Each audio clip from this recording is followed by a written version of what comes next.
Bonjour et bienvenue dans une nouvelle causerie.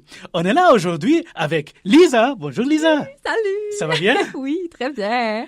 Est-ce que tu es prête pour une causerie? Oui, 100%. Merci de m'avoir invité. Yes. Alors, Lisa Yevtushenko est une conseillère d'emploi ici au Carrefour Jeunesse Emploi Bourassa-Sauvé et on est effectivement des collègues, on travaille ensemble. Et on va commencer l'épisode. Et on commence par une note à noter notamment. Une note à noter notamment est un tableau que nous donnons à nos invités pour qu'ils partagent avec nous une citation, une phrase qui leur appartient. Ça, c'est à toi, Lisa. Merci. Avec plaisir. Et dans ce temps-là, je vais vous introduire Lisa. Alors, pour le parcours professionnel, Lisa a plus de 6 ans d'expérience en employabilité dans le milieu communautaire spécialisé avec une clientèle d'issue de l'immigration. Elle occupe présentement un poste de conseillère en emploi au Carrefour Jeunesse Emploi Bourassa-Sauvé et s'occupe du programme d'employabilité auprès de nouveaux arrivants ainsi que du programme de mentorat.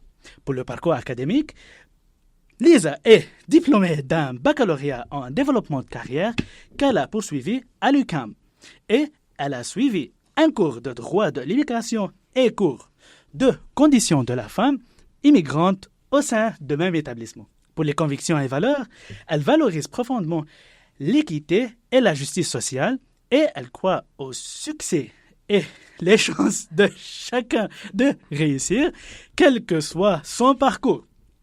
Son engagement est aussi centré sur l'empowerment et soutenant les individus à prendre leur place et développer leur autonomie.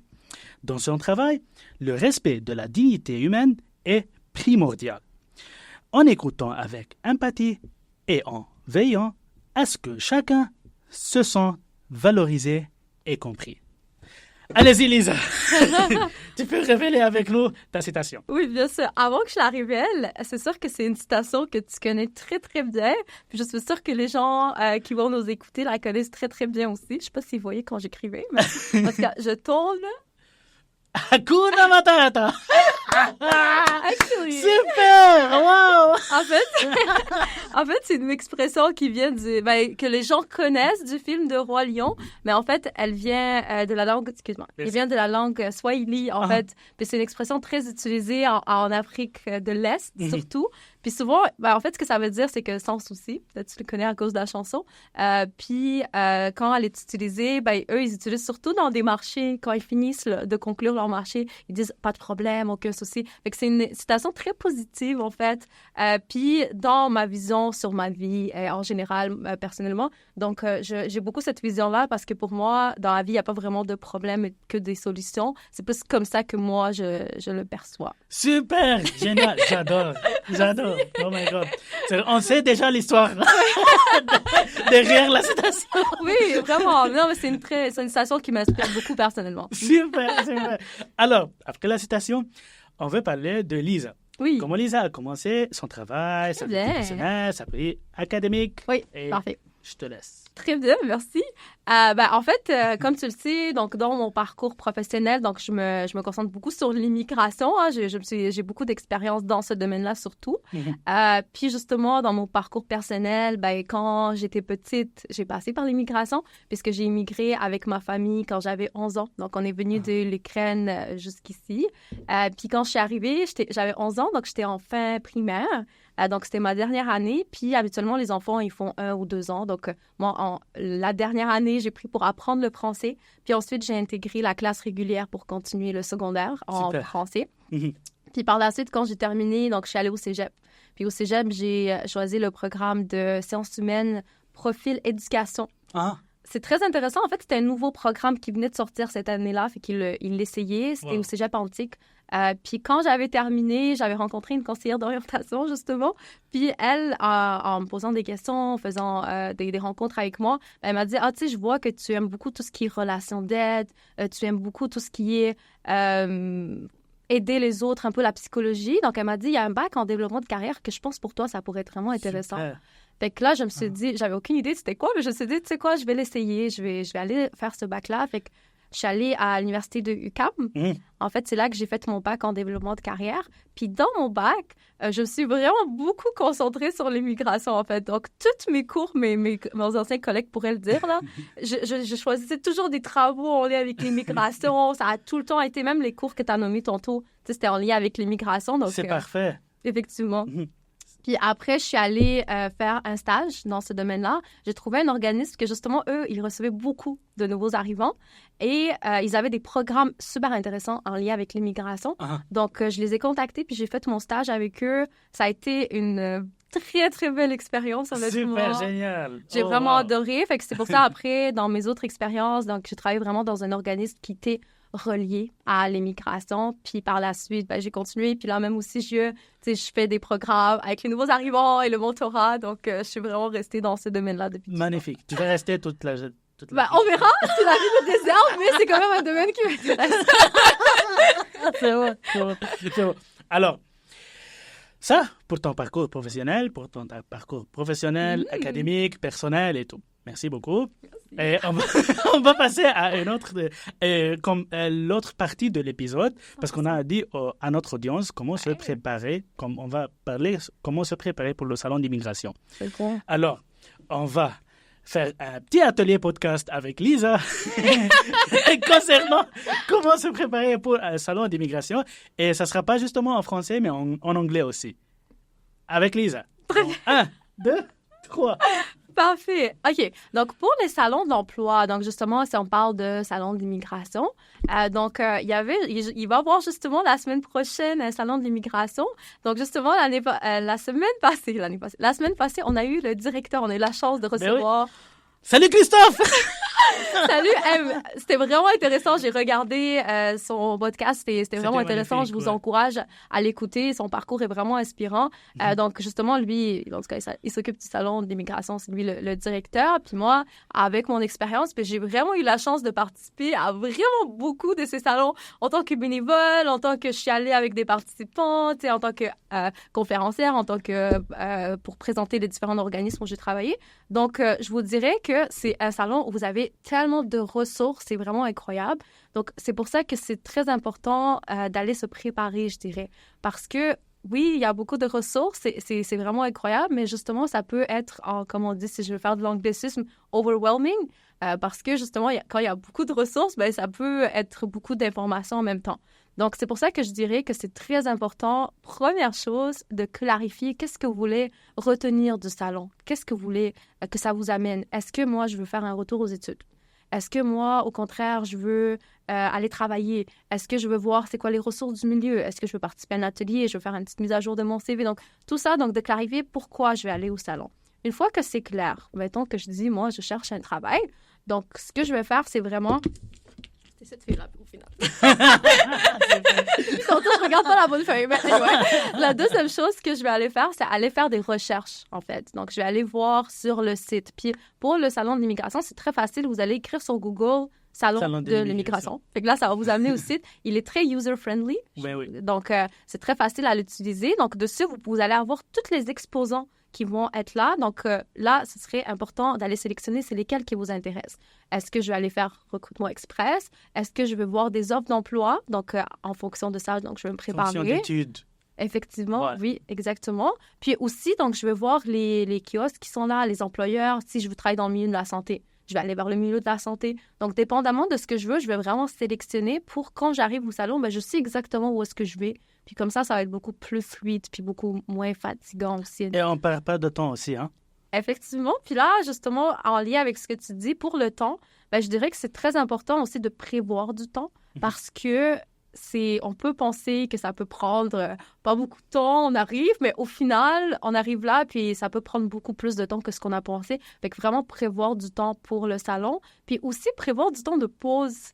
On n'y pense pas vraiment, mais quand je suis au salon, je reçois tellement d'informations que si je vais pas faire de pause, je vais vraiment me fatiguer, puis les informations vont juste partir au final. Absolument. Donc, ça va être très important de faire même une petite pause. Je vais prendre une petite pause de 10 minutes, je vais faire une marche, puis après, je reviens pour prendre d'autres informations. Donc, ça va être très important. Et filtrer les idées, hein? Oui, 100%, c'est super important. Aussi, avoir les outils. Donc, par exemple, le CV, si je vais aller distribuer mes CV. Et aussi très important, sans parler tantôt, les vêtements. Yeah. On n'en parle pas, mais c'est super important. Comme on en a beaucoup de jeunes, malheureusement, qui vont se présenter vraiment pas dans leur meilleur jour, à leur meilleur jour, je dirais. Donc, c'est très important de bien s'habiller parce que sinon, auprès de l'employeur, ça ne fait pas vraiment très professionnel. Donc, c'est très important de choisir les bons habits professionnels. Puis surtout, si c'est un contexte quand même, c'est un salon de l'emploi. Donc, ça va être très important de ce côté-là. Être bien représenté pour notre futur employeur. Effectivement, oui, exactement. Aux futurs collègues aussi là-bas. Oui, effectivement, ça se peut, on ne sait pas parce que les gens, ils travaillent dans ces entreprises-là. Exactement. Effectivement. OK, so, maintenant, en anglais. In English, please. Okay, I'm going to try to say the same thing I just said. Okay, this one is a good one. Okay, so for those maybe of you who just arrived and who don't speak French yet, we hope you will learn French after, but for now you just arrived. It's okay, so that's why we'll try to give you the same information but in English. So we were talking about the immigration fair. There's going to be one next week. And there is so much resource in there about the jobs, about school, about French course. If you want to learn French also. That's important to note, huh? Actually, yes. Really important here. Even if you're looking for a job, French is still important. It's going to really help you to integrate the society. Absolutely. So that's why. But before you go, what we were saying, that it's really important to get ready before you go. So the first thing you have to know, it's why are you going there? Are you going there because you're looking, as we said, for French, for school, or you're looking for a job? It's really important to understand. And once you know that, it's really important to do your research. So that's going to be really important because when you go there, it could be overwhelming. There is so much information. It's actually really big. Yeah, it is. So you can get actually lost, but they're really nice. They give you like a little book with all the different places, different companies. You'll have all the informations provided like in the pamphlets and the brochures and in the magazine, in the little magazine that you'll receive at the door. So it'll give you lots of information about everything in the salon, in the space of the salon. Okay, exactly. I'm sorry, Lisa. No, it's good. It's good. It's really good. Because he come with us like a lot, so like he knows a lot about it as well. So so I was saying like it's really important because even if they give you the book, it could still be overwhelming. You still need to get ready and to know which one are you gonna visit because it's still a lot. Also, you need to get your documentation. When I say documentation, I mean like, let's say your resume, or if you need something else, if you're in some artistic field, it could be your portfolio. So it depends what you're looking for. You really need to bring everything with you. Also, we were saying you really need to work on your CV, your LinkedIn as well. LinkedIn? We weren't saying it in French, but yeah, sure. Actually, you will have a space there about LinkedIn. They can actually help you to improve it, to get your questions ready, like just to prepare everything. Also, we were saying the time. Okay, this is the one I was thinking about. Okay, so you need to organize your time because sometimes you can think, it's not going to take a lot of my time, but yeah, it will. It will burn your day off. It could be the whole day. It depends on you, but still, it could be really long. So, like, prepare the time to be available for that day. Mm-hmm. And also take breaks. That's really important because there you will have so much information that it will be, like, too much if you don't take breaks. So take the time just to stop and take your breaks. And to finish, I would say it's really important. The clothes. We forget the clothes, sorry. I was thinking too much. Okay, so the clothes, really important to come there, like, with professional clothes, because if not, it will be not professional, and we have a lot of younger people who don't put professional clothes, so that's really important to look really professional. And I will finish with the follow-up. Really important to do the follow-up, to be sure that you do the follow-up with the company, because after that, if you don't do your follow-up, maybe the company they'll forget you. Of course, they have so much resume, so it will be normal kind of if they forget. So do your follow-up. That's really, really important. Super! Thank you so much, Lisa! Alors, on a fait ça en français et en anglais. Maintenant, en espagnol. Hola, Rosa. Hola, Mohamed, ¿cómo estás? Muy bien también, ¿y tú? Muy bien. Bueno, hablamos de cómo prepararse para un salón de empleo. Bueno, primero tiene que definir sus objetivos y sus expectativas. ¿Por qué quiere participar en el salón? ¿Es para obtener información sobre los procedimientos de inmigración, conocer empresas que estén reclutando, descubrir servicios de integración o informarse sobre la vida en el país de acogida? Segundo, investigar sobre los expositores y los temas del salón. Los salones de inmigración generalmente reúnen a numerosos expositores, organismos gubernamentales, empresas, asociaciones, abogados especializados, etc. Consulte el programa del evento con antelación para saber quiénes serán los participantes y qué temas abordarán. Esto le permitirá enfocarse en los stands o conferencias que más le interesen. Tercero, preparar sus preguntas. Cuarto, preparar sus documentos e información. Quinto, actualizar su currículum y su perfil de LinkedIn. Sexto, llevar tarjetas de presentación o datos de contacto. Séptimo, informarse sobre las conferencias y talleres. Octavo, planificar su tiempo. Y noveno, hacer un seguimiento después del salón. Una vez que el salón haya terminado, es fundamental realizar un seguimiento. Si ha hecho contactos u obtenido información valiosa, envíe un mensaje de agradecimiento o conéctese a LinkedIn para fortalecer su relación. Esto puede ser útil especialmente si conoció a reclutadores o asesores que puedan ayudarle con sus trámites. Aunque no se trate de una entrevista formal, tener una apariencia cuidada da una buena impresión y puede ayudarle a ser tomado en serio, especialmente por los reclutadores. Gracias, Rosa, De gracias. nada. A ti por invitarme. Sí, que tenga un buen día. Un buen día para ti también. C'est bon. Alors, maintenant, on va le faire en arabe. مشاهدينا الكرام، مساء الخير. سأكون بخدمتكم باللغة العربية لأحدثكم عن كيفية التحضير لمعرض فرص العمل. أما في النقطة الأولى، يجب علي أن أحدد هدفي من المشاركة في هذا المعرض. لماذا أشارك وعن ماذا أبحث؟ هل أبحث عن وظيفة؟ هل أبحث عن دراسة؟ وغيرها من الفرص. أما في النقطة الثانية، يجب علي أن أخطط لوقتي، فالوقت ضيق جدا ويجب علي فعلا أن أخطط لهذا الوقت عن كيفية أو عن ما هي الأكشاك التي أريد أن أزورها في هذا المعرض بالوقت الذي لدي. هذه في النقطة الثانية. أما في النقطة الثالثة، فيجب علي أن أعد الوثائق والمعلومات وخصوصا السيرة الذاتية التي أحضرها معي إلى هذا المعرض، وأيضا العمل على تحديث منصة لينكد إن لأنها جدا مهمة وهي منصة عملانية، فيجب علي الاهتمام بها وخصوصا في هذه المناسبة. في النقطة التالية، يجب علي أن أطلع لجدول المؤتمرات وجدول الورش المعطاة في هذا المعرض. يوجد العديد من الورش، يوجد العديد من المؤتمرات، وهي فعلا غنية بالعديد من المعلومات وأستطيع أن أستفيد منها، فيجب علي أن أطلع عن المكان، عن الزمان المعطى لهذه الورشة. فيما بعد، وهي النقطة الأهم باعتقادي، هي التغذية الراجعة أو بالفرنسية le suivi، بالإنجليزية the follow up. فالمتابعة بعد العرض جدا مهم. المتابعة بعد المعرض جدا مهمة، فمن الضروري جدا أن نذكر هذه المؤسسة أو هذه الشركة بأننا موجودون، بأننا التقينا في هذا المعرض، لأعطي انطباعا جيدا بأنني مهتم في هذه الفرصة، وأعطي انطباع جيد. وبالحديث عن الانطباع الجيد أيضا، وهي النقطة الأخيرة، أنصحكم شخصيا بارتداء الملابس المهنية، حتى لو لم تكن مقابلة رسمية، ولكن إن المظهر الأنيق يعطي انطباعا جيدا ويمكن فعلا أن يساعدنا على أن نؤخذ على محمل الجد، وخصوصا من قبل أصحاب العمل.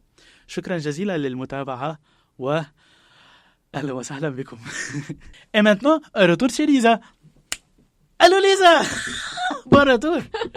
Bon retour. Ok, alors, après ça, je te remercie énormément et on va justement passer un petit message à notre audience. Ce sera un message d'intimité entre toi et eux. Dans cette caméra.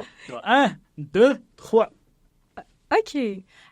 Donc, le message que j'aimerais passer, donc moi, je veux m'adresser vraiment à des personnes qui viennent tout juste d'arriver ou qui sont vraiment dans leur processus peut-être d'installation. Donc, j'aimerais vraiment vous dire que je sais qu'il y en a beaucoup qui ressentent beaucoup de solitude, qui peuvent se sentir vraiment seuls et isolés.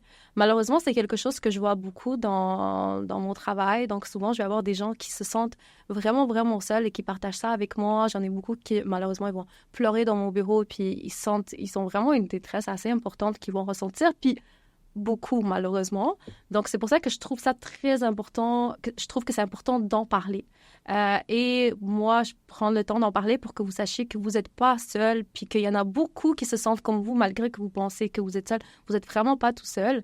Puis aussi, peu importe d'où est-ce que vous venez, vous êtes venu d'un pays, dans un nouveau pays, vous avez tout laissé derrière vous, vous êtes arrivé dans un nouveau pays que vous ne connaissez pas, peut-être que vous ne parlez pas la langue, vous ne connaissez personne, vous n'avez pas de repères, et vous l'avez quand même fait. Donc, pour moi, c'est vraiment un gros, gros accomplissement. Donc, et j'espère sincèrement que vous êtes vraiment fiers de vous parce que c'est quand même quelque chose de très, très gros dont vous devez être fiers. Puis aussi, je sais que ça peut ne pas être facile. Donc, je vous encourage vraiment de ne pas être gêné puis de vraiment aller après vos rêves, prendre l'initiative, s'adapter, apprendre, mais vraiment pas vous décourager puis surtout croire en vous et en votre potentiel. Puis, je vais finir en disant qu'il y a vraiment, vraiment beaucoup de gens, plus que vous pensez, exceptionnels, qui sont là puis qui veulent vraiment vous aider, qui veulent faire une différence puis qui veulent que vous réussissiez. Donc, sur ce, je vous souhaite vraiment bonne chance, sincèrement, dans tout votre parcours et dans tout votre projet. Puis là, j'aurais fini. Super! Merci énormément, Lisa. C'était vraiment chaleureux. Hein? Merci énormément. Avec ça, je te remercie énormément. Merci, toi aussi. Et merci à notre audience. Notre chère audience, n'oubliez pas de partager notre contenu. On essaye toujours à donner un contenu de qualité, à donner des ressources, des outils. Avec ça, je vous souhaite une magnifique journée, soirée et à la prochaine!